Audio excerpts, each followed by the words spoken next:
All right, all right, all right. Now, if you can read from the title, we're gonna be watching another episode with Joel and Nick, and then we're supposed to be watching. I swear I saw a video where it was like Sneako, Nick, Myron, and Clav all together after the club, but I can't seem to find that shit. So we might watch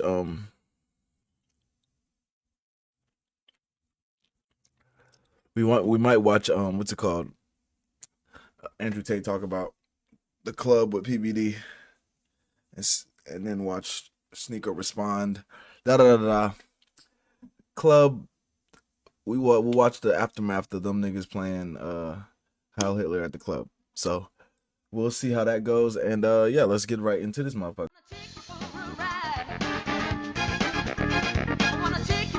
The bitch shaking it, showing it. You this, you that. We laughing at them together. Oh! So stop treating these mother like they mean something. Let's go to TikTok.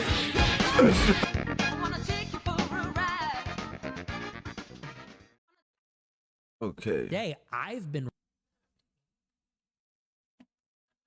It's always something new.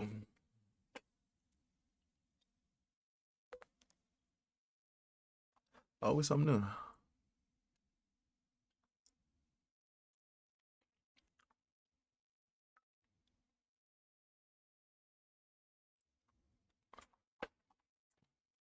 It's always something new. Right, and they have Why can I not hear this shit?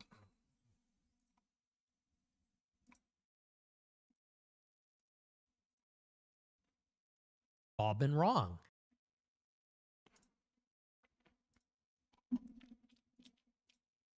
It's easy for the screen to. Oh man, crazy.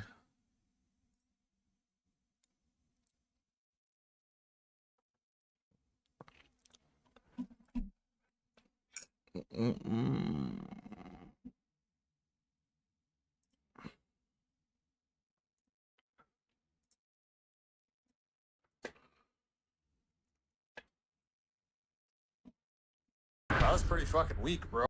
Can't even hear that. That's crazy.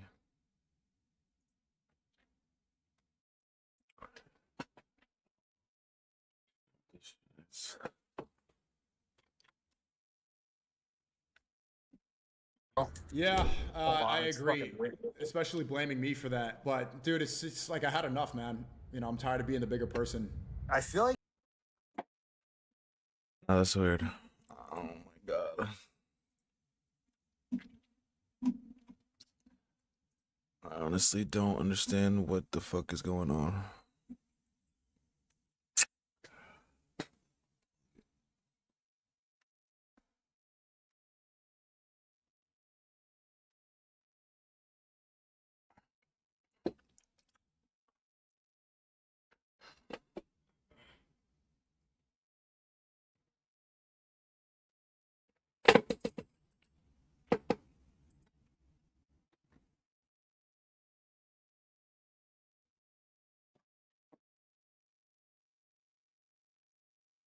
I was about to say. he should know. Oh, thank God. I figured it out. Shit's crazy. I gotta unplug everything. What to use? Shit. Shit. Right. You know, this is the video we were supposed to be watching.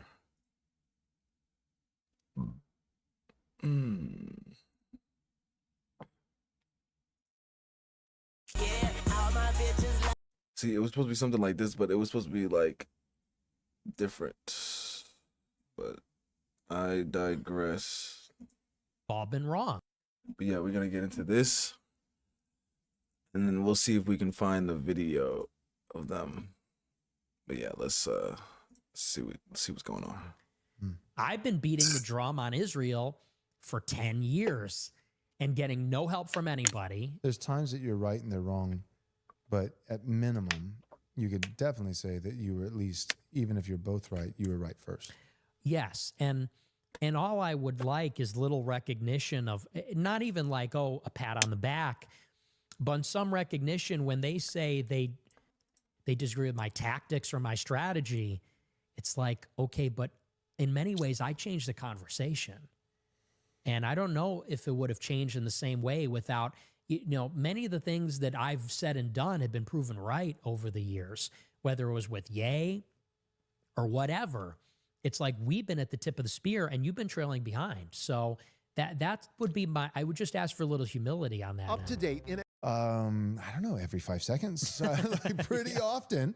Now, some of the guys I've seen you call out, guys, and I'm like, I kind of like that guy. And maybe I'm wrong. Like sometimes things that you'll say something and I'll be like, that's mean, or Nick, you're being stupid, and then 6 months go by and I'm like, oh, he was actually kind of right. And then there's some that I still disagree with, and so we could push back a little bit, but a lot of your instincts have been correct. And at a certain point, I'm not going to just take everything you say as gospel, but I'd be foolish not to at least consider it. So let's start with maybe some of the obvious ones, but I would love if towards the end of this episode, maybe throw out a couple guys that people might be surprised by, that you're like, I know you all kind of like so-and-so, but, all right, so that's what you do. I feel like you're ready. Who are some guys that you're like, that's not the real deal? Hey, absolutely. Yeah. I think that, it's important though to define what a grifter is. Yeah, dude. Because, they're, in my opinion, because I try to be fair. I try not to just rail against everyone I disagree with. Thank you. And say things about them that aren't true. Because I think there's a fine line between somebody who's a grifter and someone who is just maybe not awake, or somebody who's not on board. And to me, a grifter is somebody that is saying things that they know are not true because it's convenient, because they'll make more money that way. And I got to be honest with you, the people that I have the biggest problem with, it's guys like Matt Walsh, I have to say. Matt Walsh and Michael Knowles, to me, are the biggest ones. And they're both Catholic. I know. Those should be your guys. I know. And that's the thing is... well, let me go on the record real quick, because I don't want to be hypocritical. I like Matt Walsh. And actually, this, I think, will maybe surprise some of the listeners, but I like Matt Walsh and kind of like a blue-collar everyman. He just got like that... he just has common sense in spades, right? He's just, he's good on that. But Michael Knowles is actually, I think, more based. People usually think Matt Walsh, but Michael Knowles, he understands, like, he's more like, the Christian monarch, and that, like, he knows like the Catholic philosophy and like the history and stuff like that. So like Michael Knowles, I think in some ways is like more on board for like, let's set up a Christian monarch and Christian nationalism than even Walsh would be. But both of them do really well in a lot of ways, but they're never going to call out Jews. Right. So I get that. Well, and that's the issue is it's not that I don't like them as guys. I mean, over the years, I have come to have a little more respect for them. They're Catholic. They're fellow travelers on some level. They're white. Michael Knowles is Italian. He's Sicilian. I'm Calabrian. So we're a little different as Italians, as far as Italians go. But what is very frustrating about them is, here's what I will say in their defense. I think that they both, the way they look at it, it's a trade-off, which is that they get to enjoy the Daily Wire platform, where they get to push the ball down the field on some of the issues they care about. And on the issues they care about, they're very good. Yeah. Like Matt Walsh, to his credit, has been a champion against the transgender movement. Yeah, really. And he's gotten laws changed in Tennessee. Like real effects. Yes. He's summoned his people to the school boards. His documentary was unbelievable. He changed the conversation on that issue. He did. And that was admirable. And I admire that as an activist, as a broadcaster. I think it's very powerful. So I think they're good guys. I think they're generally pushing in the right direction as social conservatives, Catholics. And they've also, I would say, maybe Matt Walsh more so, they've been good on race too. They're just not America first. Walsh has been very brave on the white identity front against immigration, diversity, crime. Here's the problem, though. for me at least, and maybe it's a difference of opinion. My message is America first. And so that's really not about conservatism in any way, shape, or form, because conservatism inherently is about like retarding social progress. Right. And that has like a negative connotation, but that could be a good thing. Like progress is a spook in some ways. Is there progress? That's a question.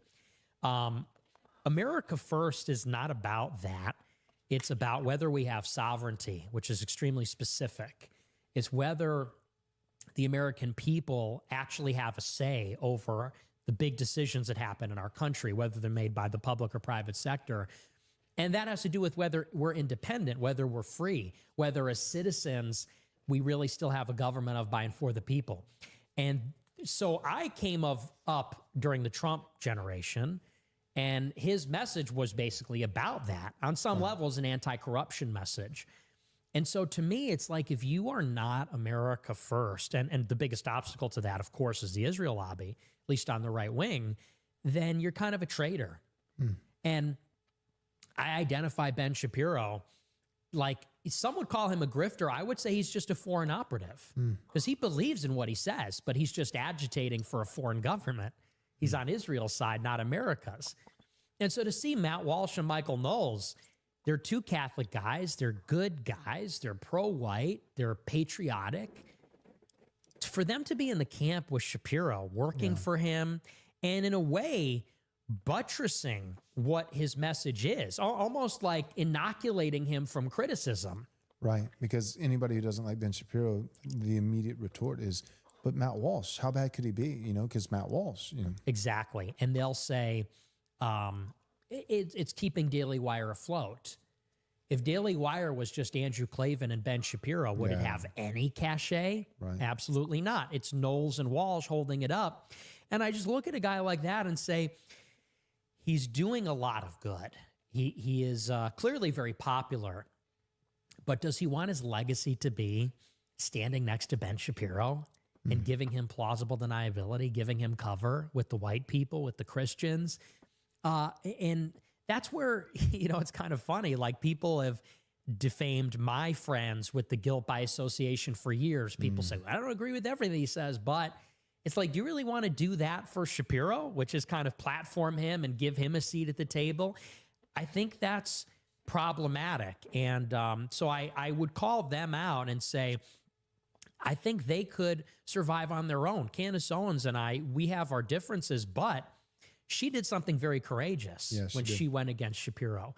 And when she went out on her own, she achieved heights that she never did at Daily Wire. It didn't hurt her at all. She did great. It helped her. Yeah. And so if anything, she proved it's possible that you can survive off of the Daily Wire plantation. You can thrive, actually. So I would love, and I said this before, Daily Wire plantation. I've been very harsh towards both of them. And in some ways I regret it. I've been very harsh. I've been pretty tough on them. Almost daily, you know, in the comments of Matt Walsh, you know, he says something that's good. And I know you agree with it. And your comment will be, leave the Daily Wire, you know, or like, you know, something like that. I say you work for Ben Shapiro. Daily reminder. Yeah, right. And it's like a one-sided beef. But I've really said some intense stuff towards them. But it's only out of just like a deep frustration. And maybe it was me retconning it, but I'm so frustrated because they could do so much good on the right side. And I know it's their prerogative, it's their life, and it's their job, and they can pursue their own strategy, of course, but I know everybody would love to see them really take their own side. You don't need Shapiro and Klavan. You could do your own thing. And the last thing I'll say, though, is this. The one thing which is really inexcusable, I always tell people, and we're doing shows about this subject also, I tell people it's okay to conceal your views, but you can't lie. You can't, because that helps the enemy when you lie. And it's also immoral. And what I really can't stand is when Matt Walsh went on Tucker Carlson, and they talk about Israel, and Matt Walsh said, well, you know, I'm just not obsessed with Israel. I'm pro-America, he said, and you know, I think if you're preoccupied with Israel, positive or negative, that's a problem, he said, and a number of other things. He said, I think Israel, they have a right to defend themselves, and they can defend themselves on their own. And I'm like, that's not true. Like, that's a lie. That's If a America wasn't disingenuous. offering Right, and that's why it's annoying when niggas get up there and just start yapping. Because, bro, if we wasn't helping Israel, they would not be surviving. They would be cooked if America wasn't supplying Israel with the shit that they have, the defense and the military and the missiles and the money. They would be cooked. Israel, they'd be in a world of hurt. And he knows that. I think everyone knows that. Everybody And knows it's that. disingenuous even to frame it that way, because to take this position that I just don't care about Gaza, okay, but America we're on the hook for that in every way, shape, and form. It's detrimental to our country. And this arrangement exists because of corruption. So you can't recuse yourself and say, well, that's happening over there. Yeah, but we're involved, and we're involved because of what's happening here. So I thought that was very disingenuous, and I just wish that they would be as forceful on that issue as they are on the other things. And I think Like the Muslims. there's a deception there. I don't like that. Yeah. He'll go in on the Muslims in Dearborn, but won't say shit about the Jews. Just we don't touch it, but even at least on a couple of occasions saying something that was categorically untrue. Right. Like Israel is a big boy, and they're Even though both is a goddamn problem.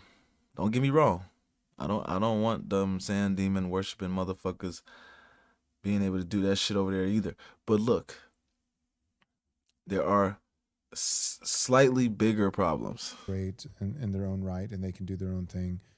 When they literally can't. It's not like Israel. I just want to stay out of it. It's like, no, we are actually actively propping them up, and somebody has to say enough. Right. All right. Who are some others? I would say that, and again, this is kind of like a different category. What I really can't stand lately is Josh Hammer, who's also a Daily Wire alum. I believe he's now at Newsweek. And Josh Hammer, I don't know if you're familiar with him. A little bit. He was at NatCon, Yes. right? Okay.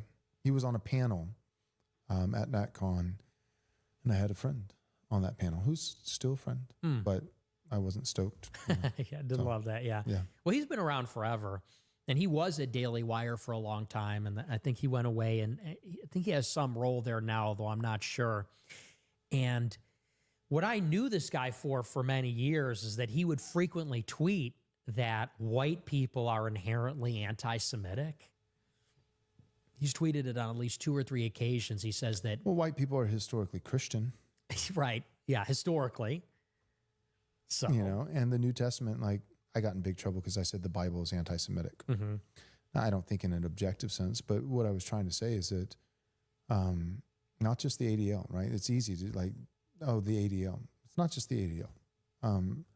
There are multiple clear biblical principles that I could just change a couple words and basically, essentially just quote the New Testament and Right. what Jesus said. And it's not just the ADL. Ben Shapiro would say that's anti-Semitic. Yes. And so my point when I said, the Bible is anti-Semitic, I was trying to make a point and say that, like, you guys are so concerned about anti-Semitism, but if your chief standard in morality becomes avoiding anti-Semitism, you will compromise the New Testament. You will. Yeah, that's 100% true. And that's even happening with the Catholic Church. They're putting on Good Friday, they put in like a little piece of paper inside the missal, which is sort of like a disclaimer. Because, of course, for centuries, the Catholics would pray for the perfidious Jews on Good Friday. And the story on Good Friday is that the Jews call for the death of Christ. Right. And so on I don't know if it was the Holy Thursday or the Easter Sunday Mass, that's part of it. And the Catholic Church put in like a disclaimer that says we do not do that anymore. This is anti-Semitic. So yeah, you really can't faithfully talk about the gospel without leaning into that territory. That's part of the story. Right. And people always say, well, the Romans killed Jesus. When that was a big thing, like a couple of years ago, like who killed Jesus, and like, I think biblically, like what I told people is, you could list at least 5 different, like the Father killed Jesus. It pleased him before the foundations were laid to crush the Son for our iniquity. Jesus killed Jesus. No one takes my life from me, but I freely lay it down of my own accord. Right? He could have called a legion of angels to deliver him at any time. He says this explicitly. So Jesus willingly goes to the cross. He forfeits his own life. The Father ordains it. You and I, all of us, our sin killed Jesus. Right. I mean, that's one of the truest answers. The Romans killed Jesus in the literal sense of driving the nails. So there's a lot of different accounts, but there's only one that I'm continually told I can't say. Right. So I'm going to say that one even louder. So Yes. my point is, like, I would agree that it is a multifaceted answer. But at the same time, one, I'm being told I can't say. And then secondly, it's not just that I'm being told I can't say the Jews killed Jesus, so I'm going to say it louder. That is part of it. But in addition to that, yeah, the Romans scourged him. The Romans drove the nails, through his hands and pierced his side with a spear. That's true. But I mean, Pilate is pretty clear. Like, I mean, in the end, he compromises, and he's a politician, and he's up for re-election, and he's over that district, and so he is cowardly and chickens out. But Pilate didn't want to do it. So now he washes his hands, but he is guilty. I mean, it's in our creeds. Pontius, suffered under Pontius Pilate. So he is guilty.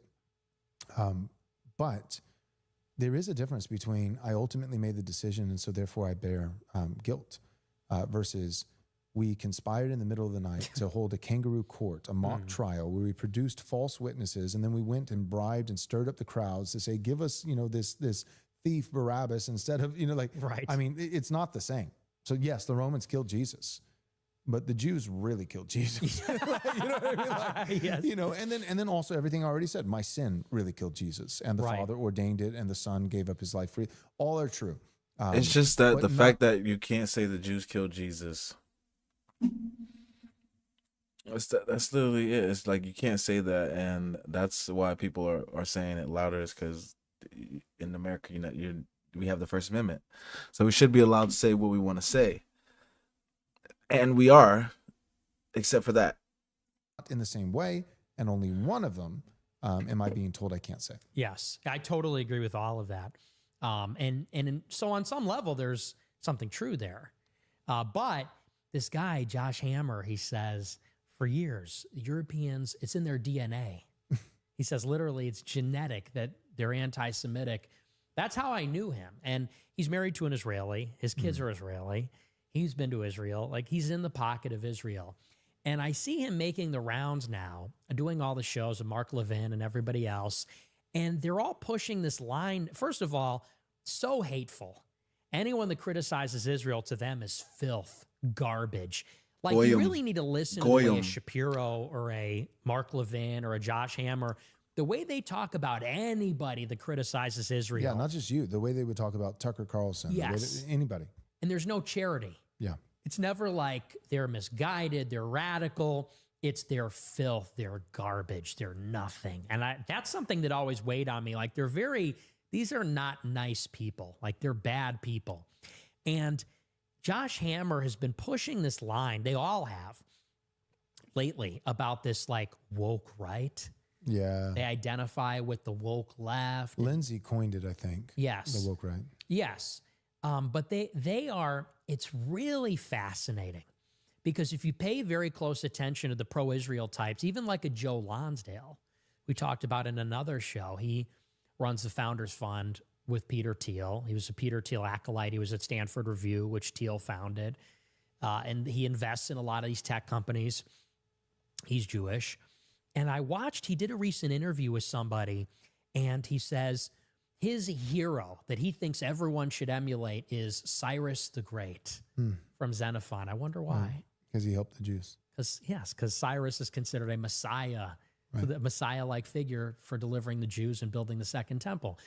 He goes in there and says, we really need to focus on fighting the bad guys. And who are the bad guys? He says it's Islamists, the progressive left, and the woke right. And it's like, if you pay very close attention, you will find this come up over and over in the work of Brett Stevens, Bari Weiss, Mark Levin, Josh Hammer, Lonsdale, Alex Karp. This is like the central lie, which is they've created basically like a Trojan horse, Potemkin village ideology that they call conservatism. And it is basically, they created it to oppose all of their enemies. So, like, if you read a New York Times bestseller written by a conservative author, they're going to say, who are the enemies of conservatism? Islamists, the woke left, and the woke right. What do they all have in common? Well, among other things, they're all harsh critics of Israel. But they come up with they say, well, these are the bad guys. These are the totalitarians. These are identitarians. They come up with many different, like, layers of analysis to vilify them. Anything that will suit the fundamental interest, which is to vilify those who criticize Israel.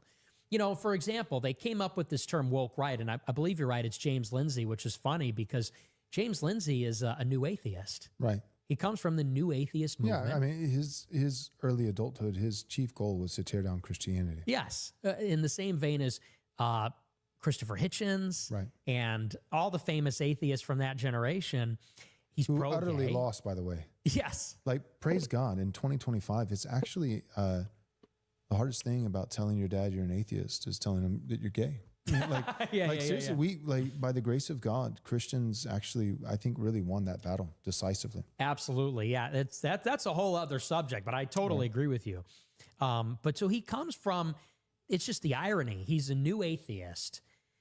He's pro-gay. He's pro-diversity. And he's calling us woke. Right. Okay. So what does woke mean then? I thought that woke meant that you're radically progressive. I thought that, because woke comes from this, like, stay woke idea. Right. And that comes from almost like a jive, like Black Power. Being woke is being, like, conscious. Awake to minority oppression.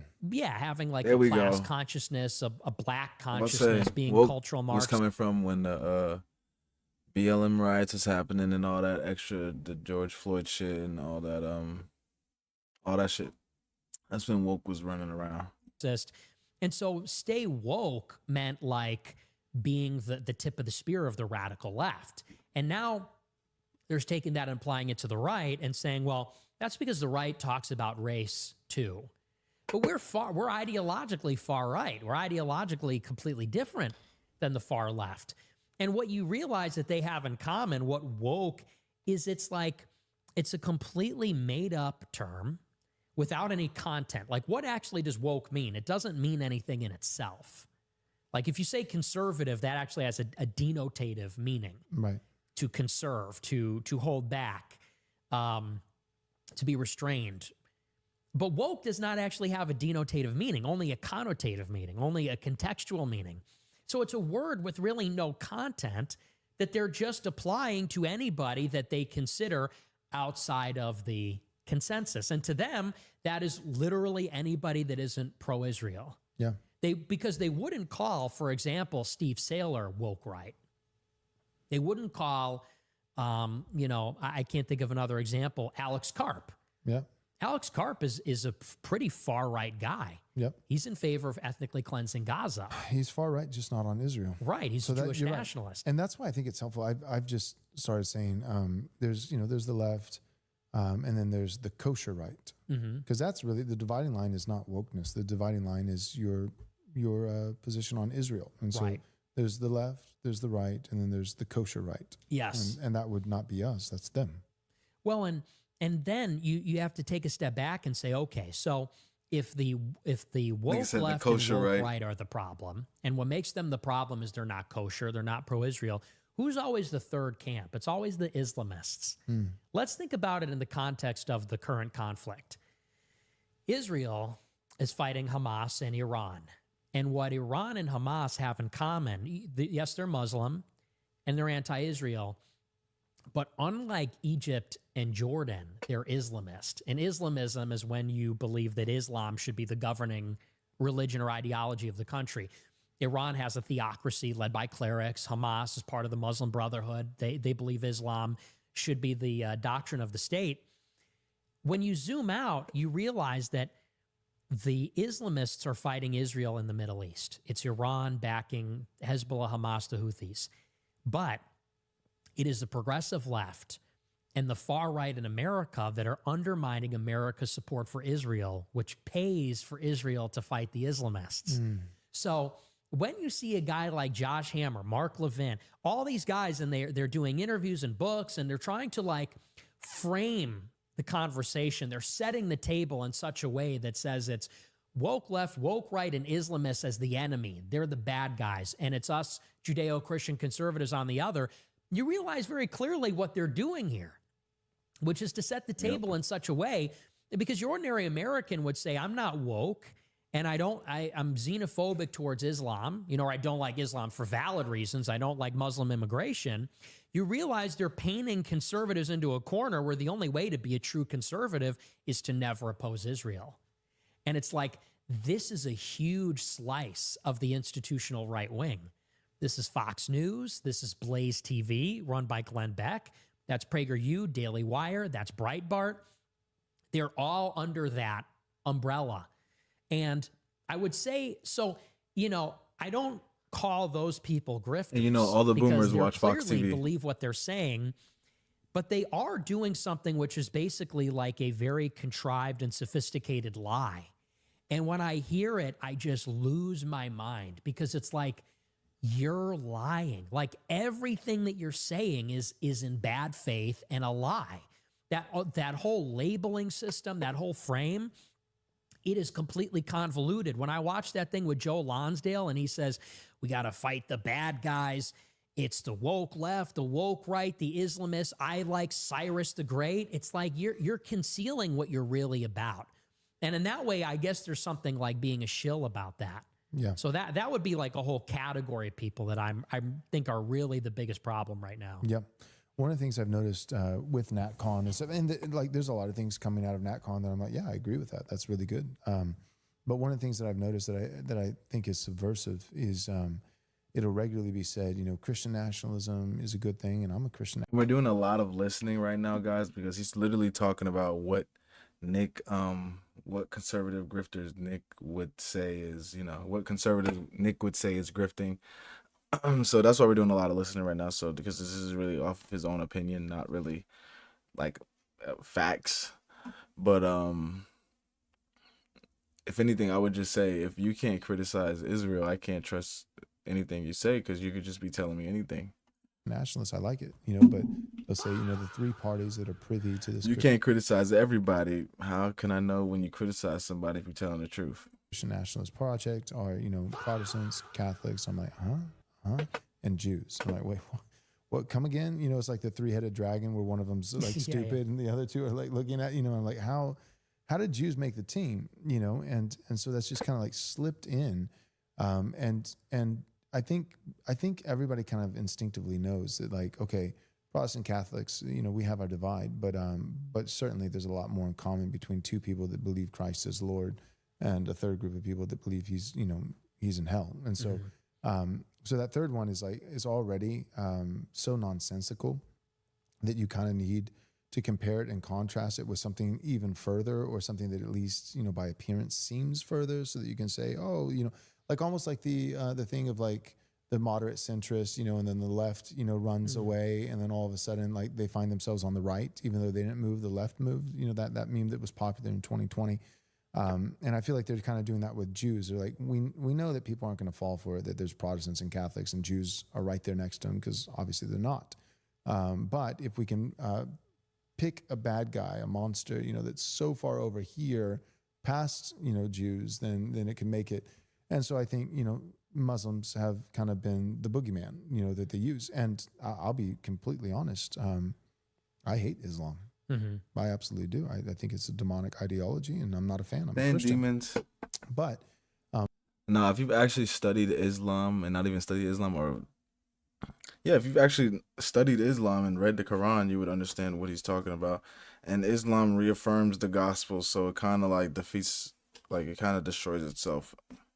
So, sorry for my Muslim brothers, but come to Christianity. Stop worshiping that sand demon. All the videos that come out, of like Muslims chanting, death to America and those kinds of things. I do think that there are plenty of Muslims that really do, in the Middle East, that hate America.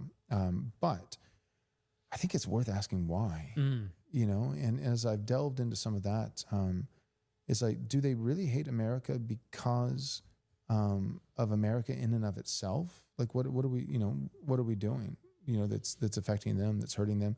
And the reality is, well, they kind of hate us. Not all of them, but some of them really do hate us. But it's because of our meddling. It's because of our involvement. It's because of our intervention that is. Yeah, I was about to you say know, we it's be regime all changes in that make things motherfucker. worse, you know, and cause this and cause that. And so much of that is because of We be all in the Middle East. our being allied to Israel. If America didn't have any partnership with Israel, I don't know if the Middle East, if the Muslims would hate us as much as they do. You know, so I feel like to say like, well, Muslims, you know, because that's the justification that they give is like, you don't think Muslims are the chief enemy? Like, look at this video where they're burning the American flag, you know, whatever. And but if you go just a little bit further and say, okay, but why the animosity, not for all, but some Muslims in the Middle East towards America? And if you really start to dive into that question, a lot of the conclusion is because of America's partnership with Israel. I agree with that, and I would take a step further and just say that because this, Which is why I definitely extend my grace to my Muslim brothers, even though I still want you to come to Christianity to, you know, but yeah, that's why I still extend the grace to my Muslim brothers, but we need you to switch over. We can't have you to doing that over here. this is where they always get you. They say, well, you love Muslims. That's what they say to me. Right. They say you're an apologist for Muslims. You want to ally with Muslims. And I would say that we just simply cannot look at Islam and the way it's talked about outside of the context, which is that Israel's at war with the Muslim world. And so they want Americans to be preoccupied with Islam and Muslims because they are the Jews' enemy. And so if there's this intense animosity towards Muslims and the Muslim world from Americans, then we're sympathetic to the war against the Taliban, the global war on terror, the war in Iraq, all these different things. I would say I don't want Muslims to come here, Right. and I don't like Islam, but what exactly do they have to do with America? There's Right. not many of them here, actually. They're a problem in Europe. There's way too many of them in Europe. And they're a problem in some cities in America where they've overrun, like Dearborn, Michigan, or in Minneapolis. There's a lot of Somalians. But by and large, they're a tiny fraction of the population here. People talk about Sharia law. I want to say we're living under like the Noahide laws. Like Reagan passed something that said that we live under the Noahide laws at the behest of the Chabad Lubavitchers under Schneerson. And you go to like a grocery store, look at how many of the products on the shelves are kosher. And look at how much of our society is built around sensitivity to the Jewish community. Right. The Holocaust education. It's like Sharia law. We're mandated to learn about the Holocaust. It's like we're practically mandated to celebrate Hanukkah on some way. We're eating kosher food at the grocery store. And look at our elites. Look at who donates the money to the campaigns, who owns the media companies. So you cannot divorce it from the context, which is that Israel is in a civilizational war with the Muslims. Which is why I say yes. We don't. I don't like Islam either. Do I want a bunch of Muslim people coming to America? No, but we got to understand who the bigger enemy is. Okay, and they're the ones really like controlling everything per se. So if we was able to remove them out the government, we could potentially fix the Muslim problem that we're having, and the Islam problem that we're having in America, because it's not really like a problem. And that is reflected in the Jewish ownership of the media when you see this fear-mongering about Sharia law in America. It's something that doesn't exist. And if Muslims really are the enemy, and I think spiritually speaking, there is a lot of reality to that. But I'm talking about your Josh Hammers and guys like that, the way that the rhetoric that they use. If there's such an enemy, then why do we resource Israel with our tax dollars so that they can fight wars with Muslims to displace them, and then Jews in America, with their policies, vote to open the doors for them to come as refugees here? If Muslims... What did I say last stream? The left, the right goes to war. The right, like you said, goes to war, gives Israel money to war. The right goes to war, displaces everybody. The left says, hey, no war, open up the borders so they can come in. Fucks up society. Right goes to war, left opens the border. They're using both of us. Are, the greatest enemy, then surely we wouldn't want more here. Right. But when you think of how Judaism and Islam actually, they're certainly at war with each other, but how they work in tandem, in concert to disrupt America, I think the formula is rather simple. Muslims invade and Jews hold open the door. Yeah, 100%. There's no doubt. So my point is like, okay, I'll concede your point. Islam is a problem. Okay. But it's not as much of a problem here as it is there. And as far as it is a problem here and not wanting more Muslims in America, I don't know how to have that conversation without at least including as a line item in that conversation, shouldn't we identify which people in politics and in media and among our elites in America keep opening the doors for the Muslims to come? Because you look at that, and it's like it's disproportionately Jews. Major. Well, and I would even go further and say they want us not to like Muslims, okay, but we don't like Jews anymore. If we have a problem with Muslims and say we have a problem with their faith and their ideology, and maybe they're here in opposition to Western civilization, are the Jews any different? I would say they're about the same to me. And the only difference is at least Muslims and Islam represent. And then I was about to say, at least they didn't disrespect Jesus. An overt challenge. Correct. Because we have it's visible. Right. And we have a history of warfare.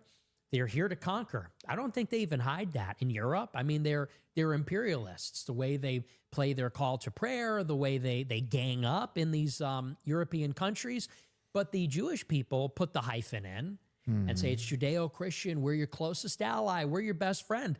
And I always like to do as a thought experiment, think about how the Jews talk about the Palestinians. Hatred. Hate them. There was a piece in First Things magazine, a Catholic magazine, that said there's a virtue in hating the Palestinians, and they hold them collectively guilty. And they laugh about the famine, about the dying innocents. They say there are no innocents. What crime did the Palestinians commit? Specifically, they opposed Israel. And you look, the Israelis treated the survivors of the Nazi regime in the exact same. And not even opposed Israel. They opposed the illegal settlements and the illegal buying of land. Same way, hunted them down years after the fact, Israeli spies. Yeah.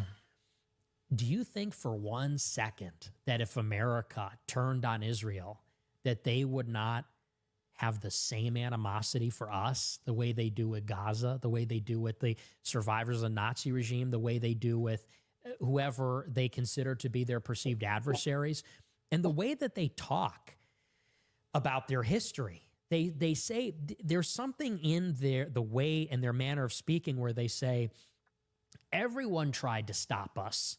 The Babylonians, the Persians, the Egyptians, where are they today? They've all been destroyed. We're still here. Do you think they feel any differently about America on some level? They're friendly to America for now. But in this context of the war in Gaza, they have been very clear. Gad Saad said this. He's in Canada. He basically said, the future is in China if the West doesn't support Israel. And this is like a guy who's made his bones being pro-Western civilization. But the second that the West doesn't support their war, then they say, you know what, maybe it's over for the West. Maybe it's time to go east. They're completely indifferent fundamentally.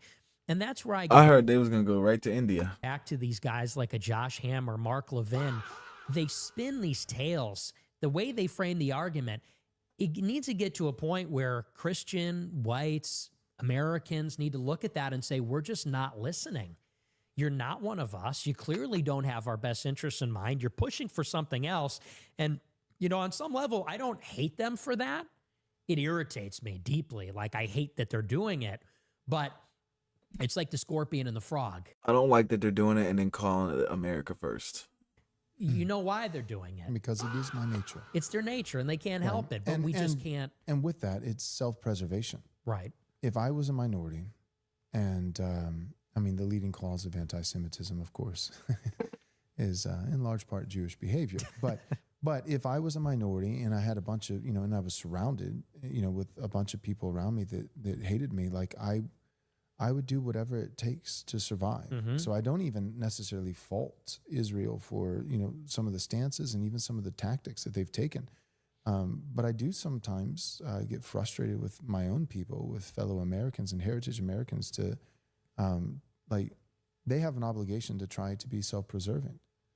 But why can't we? Why can't we be self-preserving? Why can't we say, I get that you want to survive, and I get this and I get that, but so do we. Right. When are we gonna say that?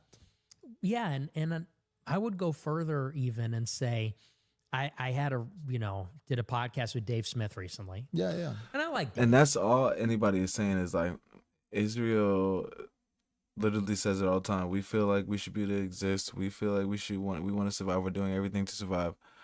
Why can't we do everything to survive for our own? Like, why is it bad when we do it and don't help you, but it's good when you do it? That's the big problem. That's the big problem we have. Yeah. He's a brilliant guy. Visibly Jewish, I believe is what you said. He is visibly Jewish. Like visibly Jewish. But that's okay. He's one of the good ones. No, but he's a good guy. He's got a good heart, and he's an honorable person. I have a lot of respect for him. But I said this on my show, and I even told him when we did the show, I don't know if I said it exactly this way, but his debate with Josh Hammer at Turning Point in July of 25, I'm just going to say it, at the end of the day, it's two Jewish guys debating about Israel. And I just think, is that really what America needs more of? Is two Jewish guys debating about what is best for America in relation to Israel? And I feel like when they went after Tucker Carlson, because they hate him.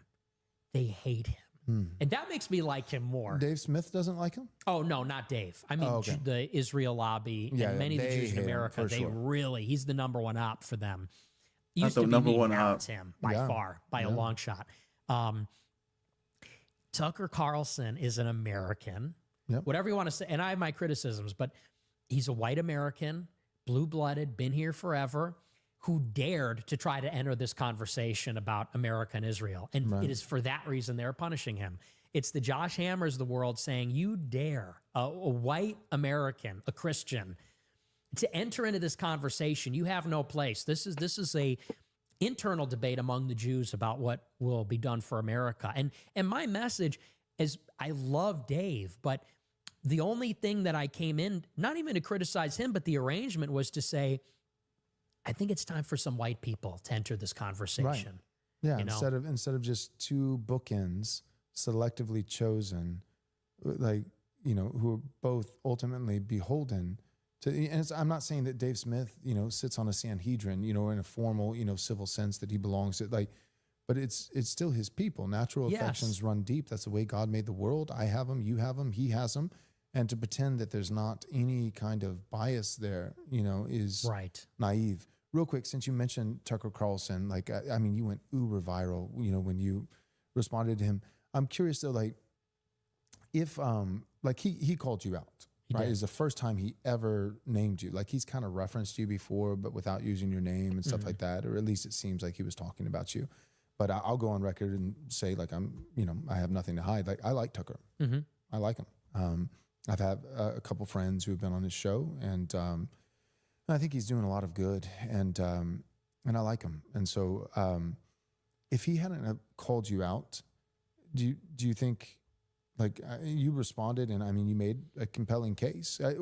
I'll say this, not necessarily compelling, and don't take this the wrong way, but when it was all said and done, I didn't walk away yep, Tucker is an op. But I don't even think that's what you were doing. I think you were doing, if he's going to call me an op, let's just, hypothetically, let's just say, which would be more likely? The guy with, the mailman for a father who, hit his stride, into the public sphere at 17, or the guy whose dad was a part of the CIA? Right. Right. And you made a compelling case. I don't think that Tucker is an op. I really don't. I like him, but it was enough to make your point. Yes. Because your big point wasn't so much Tucker's an op. I took it to mean I'm not an op, and I'm the one who was put on trial by Tucker. Right. And so I'm just making an argument from the lesser to the greater. Probably neither of us are, but if anyone was, he would have the higher likelihood. Yes. So all that being said, I like Tucker. If he hadn't done that, do you think you would have blasted him? Absolutely not. Okay. Absolutely not. And it goes back a little ways with him. I don't know what will happen between now and when this releases. I just hate that they had the conversation and then he calls him an anti-Semite after the conversation. And it was like, bro, you didn't say none of that shit while you was there. I'm open to being friendly with him. I got a feeling you'll go on Tucker's show eventually. I think so. that might happen, but because I think he's genuine. Yeah. Like, now, actually, that I have to specify. I think he's actually not genuine, but in the best of ways. So I think, like in the true sense, I think he is genuine. But the dude. I mean, he's like basically has been a news anchor, from birth. I mean, like and so he's good. He is good. He's good. And so like what he did with Tel Aviv Ted, Yes. The Bible said, really? The Bible says that? Where does it say that? And he's got the face that like looks like genuinely befuddled. Yes. Like he often does that. Like I'm genuinely just I'm just confused, or he's not. Mm-hmm. He's sharp. Yes. The dude's a shark, and he's like, where does the Bible say that? And the moment that Ted can't answer, well, actually, it's in Genesis chapter 12. Yeah. And so there are points where he like legitimately is not genuine, but not for a nefarious or malicious way, but to get him. He's a good interviewer. Yes. That's what like. If you ever watched I can't endorse it. It was it was degenerate and filth, but the movie The Interview with Kim Jong Un. Yes. And he's like, and he's playing the part, and then at the very end, he gets them. He's like, "Why are you starving your people?" And I feel like that's what Tucker does. Yes. Like, oh, we're best friends, and I'm Tucker Carlson. Hello, fellow Americans. I fly fish, and I'm wearing the plaid shirt and my cabin set, and like, or he'll often say like, and I'm not rich, and I'm like, you are rich. I know you're rich. Of course you're like, who believes that? Right. But again. I think in the truest sense, he is genuine. I think he genuinely loves Jesus. I think he's genuinely a Christian. I think he's genuinely trying to do good, but he does it strategically. Yes. He does, like, he knows exactly what he's doing. He'll put on like kind of like a Hugh Grant, like like the Yes. And it's like, no, dude, you're a shark. You know exactly what you're doing, and I'm here for it because I think in the big scheme, it's in the right direction, and you just got caught. I like Tucker. I forgot what it was that I like Tucker. I think he's like, I forgot what it was that we was mad about during the video, but he was doing something that was very annoying during the video, like caught up, disingenuous. They all do some disingenuous shit. I don't know what to make of him because I've never met him and I don't have an interaction with him, but I would say I reserve the this has to be before the interview then, because he said he's never met him, and then obviously they was face to face in the interview. So damn. So even when he met him, even before then, there was this beef, and then even when he met him, they was cool, and then Tucker called him an anti-Semite again afterwards, like ran away and called him an anti-Semite after the meeting. Like, wow, that's crazy. I'm open to the possibility, let's say, that it's a misunderstanding. Yeah. But they had a good talk, but there I don't does that seem to be like, which is why they had a good talk. It wasn't like horrible, but that's why it was weird when he came out after the talk and was talking to somebody and said, yeah, Nick's the anti-Semite. like one, there's a generational thing. He's older than me. Yeah. And he comes from a insular world. He's at Fox News. Or was it Fox News? Yeah, that's a particular type of person. Yes, and he comes from institutional media. He's from the institutions at the highest level. And me, I'm a complete unknown for him, an unknown quantity. I come from the internet, which he claims he's not even on. He says he's not on Twitter. That's all I'm more on Twitter than I'm in real life. Tucker is fly fishing, and maybe once every 6 months he sends a fax. That's right. Yeah, according to him. I struggle to believe it. I actually probably think it's probably true that I don't think he's obsessive scrolling through Twitter all the time, but He probably, I think he knows what's on the internet. a little more access than he lets on. But But we do come from different worlds. Me from the outside, him from the inside. Me as a young guy, him being around for a long time. And I can see and I get it. You know, now that the conversation has changed, now that my ascendance is sort of undeniable, you could see how it gets lost in translation. Yeah. When you're an older guy like that and you see my clips, does it shine through that I'm like a sincere, thoughtful person that's joking around? Or does he think, oh, where did this guy come from? He's some punk shock jock who is either intentionally or unintentionally making us all look bad. And Yeah, I like see, he said the thing, like even like that you intentionally with photo ops, like trying to shake someone's hand or Right. give them a hug in order to like smear them, get dirt on them. Mm-hmm.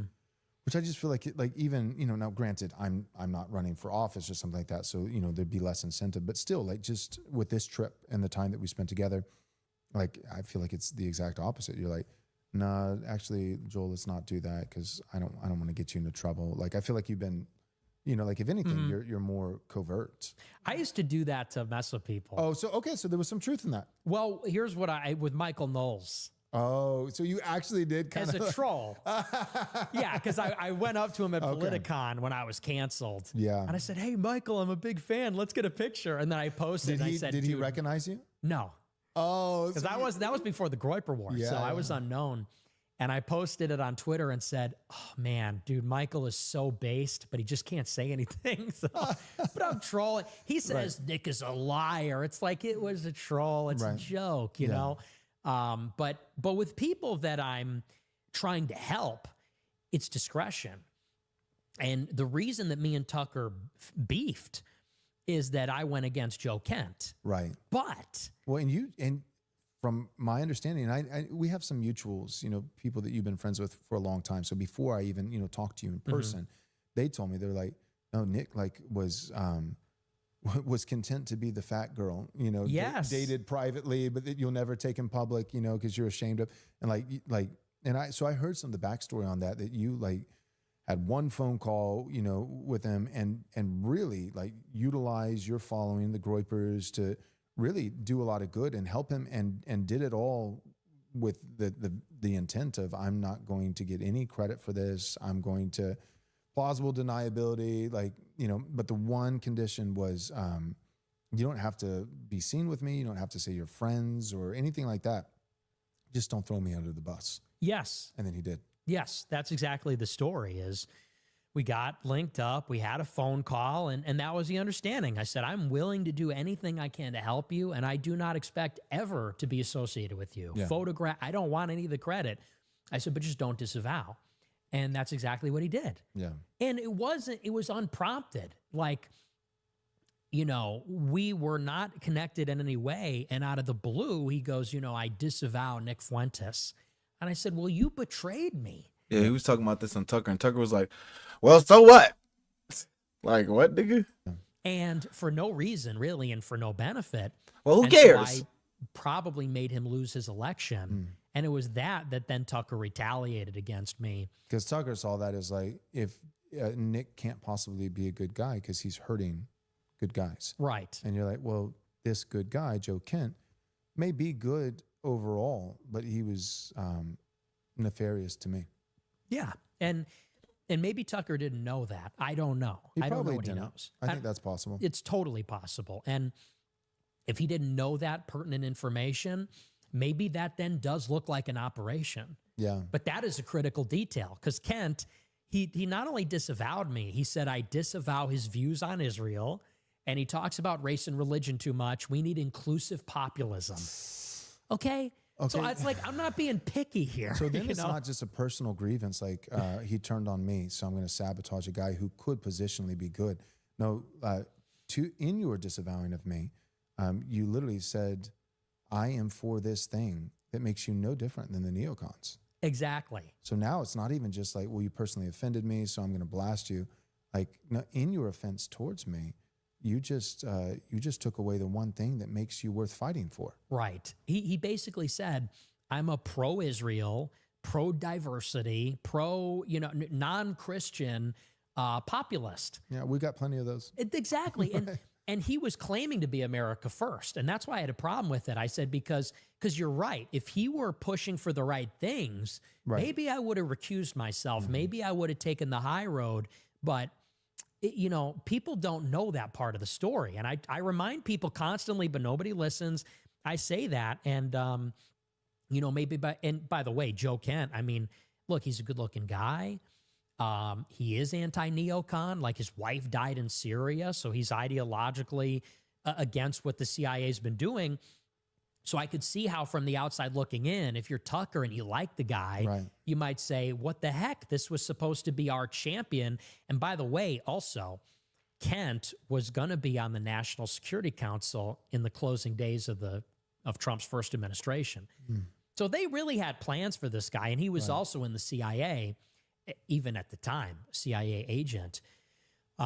So from the outside looking in, he was really going to be their star. Like they put a lot of stock in him. I took him out of the running, and people said, and that's sort of the Tucker, the clip. He goes, who is this kid? Who is this kid from Chicago? Why is he taking out our top guy? And I just wish he would have asked it in a good faith way, not rhetorically, because I did it for a reason. Yeah. And at the end of the day, I've been right and they have all been wrong. I've been beating the drum on Israel for 10 years and getting no help from anybody. There's times that you're right and they're wrong, but at minimum, you could definitely say that you were at least, even if you're both right, you were right first. Yes. And all I would like is little recognition of, not even like, a pat on the back, but some recognition when they say they disagree with my tactics or my strategy. It's like, okay, but in many ways, I changed the conversation. And I don't know if it would have changed in the same way without, many of the things that I've said and done have been proven right over the years, whether it was with Ye or whatever. It's like we've been at the tip of the spear and you've been trailing behind. So that would be I would just ask for a little humility on that end. With Kanye, I can't do it. I can't say Ye. Just gonna say Kanye. How are you right about him? Because when he ran he was talking about running in 2022.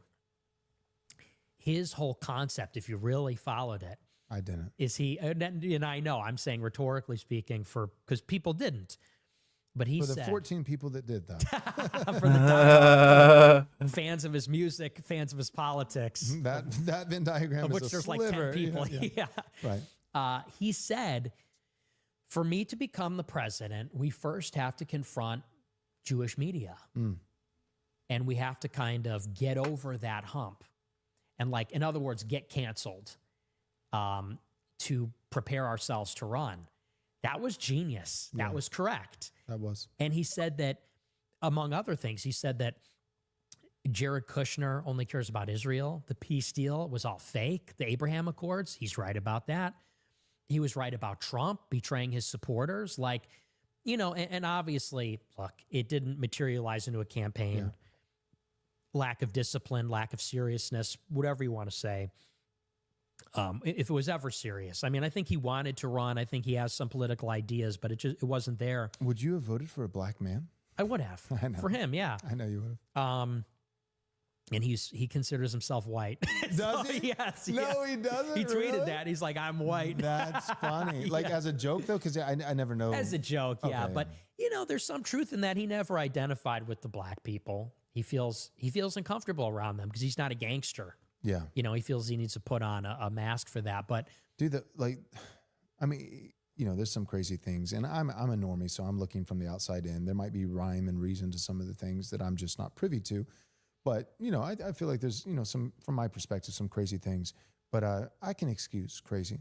But then the one thing that, to me, it's like, one, I think it's degenerate. But beyond that, I feel like it's like, it's not just degenerate, but it's like, dude, like, so you're pointing out Jewish power and Jewish subversion and, Jewish degeneracy and those kinds of things. I agree. But you start a porn company, that's like the most Jewish thing you could possibly do. I know. I'm like, why? And that's when I hopped off. Yeah. Is that stuff. But when most people hopped off was when he did the Hitler thing. Right. What do you think? What do you think he was doing with that? Well, I feel like he probably had a strategy there. What do you think it was? You know, maybe there was an inkling of a strategy, but I think that he was obviously courting controversy. Yeah. No doubt about that. Right. I mean, you invoke the name of Hitler and it's edgelording, you get attention for that. But I think he was trying to Slice through all the BS. yeah, well, and even to make a point, because here's the thing. It's not like he's a Hitler expert. Right. Like he's not an ideological National Socialist. He didn't read Mein Kampf, but intuitively he understood, and I think he was on the money on this. And he said this sometimes, but he should have said it more. He said, when it comes to the pain and the suffering of like black people and white people, nobody cares. Like his kids got taken from him because of divorce. Who is speaking up for all the men who have lost their kids through divorce? Me. Nobody. You. I talk. Sure. That is that's an epidemic. It has to be talked about. It does, but nobody No, you're right. prominent, like, and I'm not saying you're not prominent, but you know, like political leaders are not talking about this. And the same goes for abortion. Yeah. He's anti-abortion. He said millions of black babies are aborted. Does anyone talk about I that? think it's up to like 20, 24, 25 million in the last 50 years. Black people. Like I remember I tweeted out one time. I was like, they were like, "You hate black people," and I was like, "No, my position and conviction is, if I were king, there'd be 25 million more black people alive in America today." And then in the comments, people were like, "Gosh, can you imagine?" yeah. They're like rare Joel L. You know. And I was like, "Guys, look, all right, I understand. You know, like we'd have to deal with some law and order, but these are people making the image of God. Yeah, Christ. Like, and 25 abortion million is- more of them It is. niggas. It's evil. I hate what it's done to Jesus. all children, but there's no if and or buts about it. Disproportionately, the amount of black children that have been murdered through abortion Yes. is insane. And that was, I think, he was basically saying, "Are you listening now?"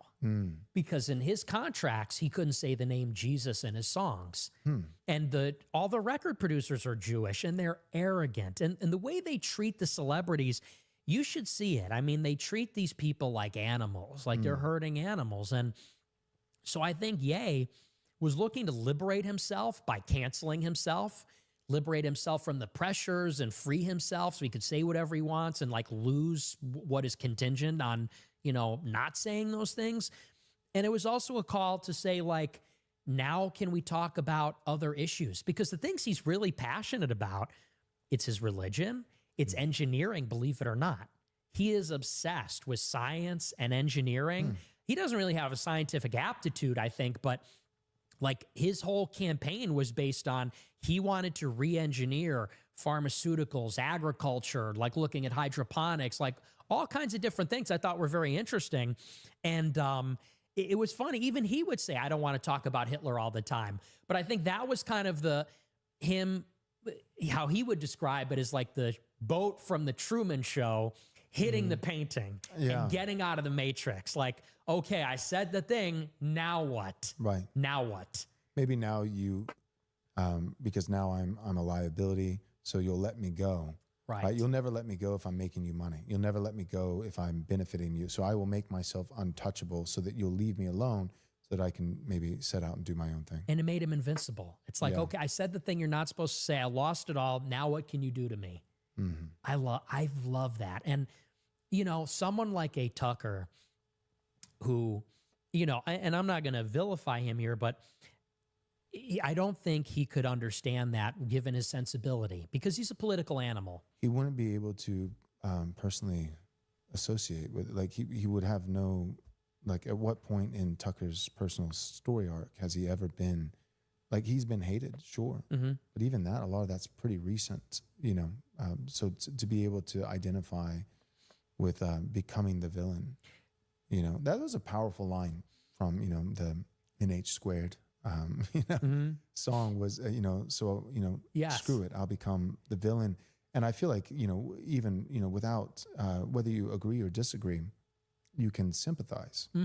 They took my kids. They made me a laughingstock. Everybody's, I have nothing left. I have nothing left. So yeah, I'll play the heel. Yes. And that's powerful. It's Right or so- wrong, it's powerful. Yeah, and he really just knows how to tap into that kind of thing. And I feel like Tucker and just political people in general, they lack that sensibility that an artist has. They're too practical, too grounded, playing games, you know, thinking about moves. And I think that, you know, he calls it the yay button. Like, you just hit this button and change the conversation. Only a true artist, a true visionary, and I know I'm glazing a little bit, but you know, only someone like that could kind of see the big picture in that way. And I know people, they looked at that as impulsive, reckless, careless. I think that was such a huge part in changing the conversation. I don't know that we'd be here because people saw what happened to him and they said he was right. You know, they took away 2 multi-billion-dollar deals. I mean, that's you to follow. You don't deserve to settle, so play a game that No. won't either. Oh my God, what the fuck? We've made major changes to agents, weapons, and map. Nah, when Ye got canceled, we all realized that, oh my God, when that nigga was talking about the doctor that he doesn't want to say the name, I'm gonna say it. It was a Jewish doctor. When we all realized that video was true after Ye got canceled and they took everything, they took all his money, they took the contracts, they took everything from this nigga. I was like, damn, this nigga right. Because he posted a tweet, and Greenblatt went on the Breakfast Club and said we had to take him out because of what he said. Everyone was listening. Everyone saw that. They saw him get martyred in a certain sense in real time. And so that it's just such like a powerful checkmate. And I will never I thought that was genius. And it irritates me a lot that people don't see that, or maybe they don't want to see that, or, you know, maybe I'm rationalizing it, but I feel like it was genuinely powerful, authentic moment that just, like you said, it just cut through everything. It cut to the heart of the matter. So I think he was right about that, and I think everyone else was wrong. I agree with Nick right there. When Ye started talking about them boys, and he started getting loud, and everybody started calling him crazy, and everybody started saying they needed to take his medicine. What they didn't say afterwards was he was wrong. Oh, damn, he should have kept taking his medicine. They're like, damn. They really didn't say shit because they know, oh, damn, if I talk about them boys, I'm going to end up like Kanye. Like, which is why I appreciate Kanye for kind of starting the wake up, because it showed, not starting it, but like being the example, because it showed, yeah, you talk about them Jews, they're gonna take everything from you and try to kill you. But yeah, nothing too crazy today. Just Nick talking about the grifters in the conservative space that he feels is grifting, the people in the conservative space that he feels is grifting.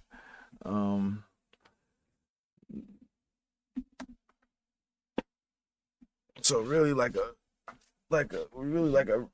real reaction video, because like, I don't like those guys, and that's him giving his opinion on why he doesn't like them. We know why we don't like the Ben the Goblin. We know why we don't like Matt Walsh. Get back to work, Matt Walsh. Do not criticize Israel. But yeah, nice little Wednesday today. Nothing too crazy. Appreciate everybody for stopping by. We will be live on Friday. Going back into I'm gonna try to find that video of them, but we'll probably watch Tate's response to Sneako and them being in at the club. But yeah, appreciate everybody for stopping by. We'll see y'all boys Friday. Peace. The bitch shaking it, showing it. You this, you that. We laughing at them together. Oh! So stop treating these like they mean something. Let's go to TikTok.